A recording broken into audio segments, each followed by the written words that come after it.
We hadden eerst het plan om de bijeenkomst te organiseren in het Posthuistheater. Maar de zaal die daar beschikbaar was, die was echt niet voldoende om u hier allemaal te huisvesten. Uit een enquête onder meer als 200 huishoudings in Jereveen-Noord tot blijken dat maar 3 gezinnen voor de komst van de verslavingszorg binnen. Ons vertrouwen in het GGZ is 0.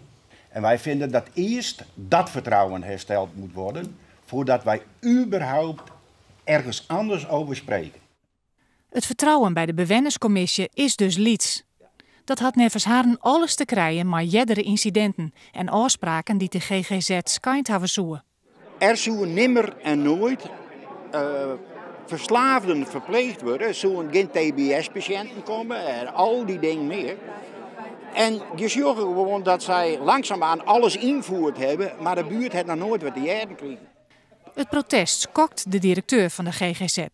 Ze stellen het besluit over de komst van de verslavingszorg naar het Jereveen voor eerst uit. Eerst maar eens met de buurt praten om het vertrouwen weer om te winnen.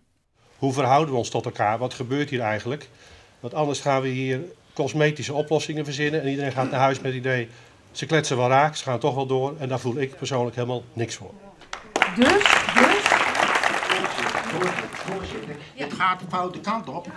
Want wij zijn helemaal niet van plan om hoe dan ook, toekomstmatig niet, het VNN in onze buurt te dulden. Verslavingszorg Noord-Nederland denkt dat de opvang in Jereveen-Noord er uiteindelijk wel komt. En dat er op termijn ook wel stiepen uit de buurt van komen zal. Wij wonen natuurlijk ook heel veel met onze locaties in wijken, ook met klinieken, waar ook veel protesten waren en waar je eigenlijk binnen een jaar, 1,5 jaar zag dat die protesten omgekeerd waren, zeg maar. En dat wij het eigenlijk goed konden vinden met de buren.